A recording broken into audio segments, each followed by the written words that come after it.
इंदौर के brilliant convention centre में Eurasian group यानी ईएजी की बैठक जारी है। बैठक में अमेरिका, चीन, जापान, ईरान, बेलारूस और कजाकिस्तान के डेलीगेट्स वित्तीय अपराधों पर रोकथाम को लेकर एक मंच पर इकट्ठा हुए।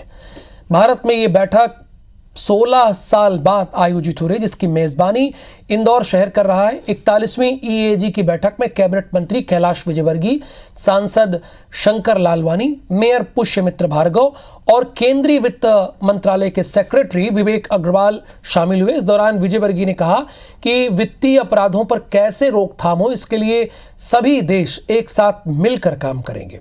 वहीं सांसद शंकर लालवानी ने कहा कि टेरर फंडिंग, मनी लॉन्ड्रिंग जैसे वित्तीय अपराधों को रोकने के लिए सभी देश एक साथ यहां आए और ये शहर के लिए सौभाग्य की बात है। उधर केंद्रीय वित्त मंत्रालय के सचिव विवेक अग्रवाल ने कहा कि जिस तरीके से वित्तीय अपराध हो रहे हैं, उन्हें रोकने के लिए और अंतर्राष्ट्रीय स्तर पर एक बड़ी पॉलिसी की जरूरत है।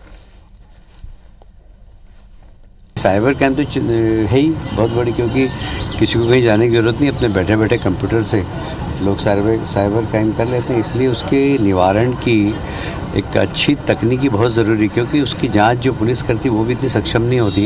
इसलिए बहुत ज़रूरी है कि एक ऐसा सिस्टम हम डेवलप करें सारी दुनिया के अंदर कि इस प्रकार के क्राइम को पकड़ भी सकें। अगर देश के बाहर कोई मनी लॉन्ड्रिंग करता है या टेररिज्म फंड प्रोवाइड करता है तो उसका कोई मैकेनिज्म होना चाहिए।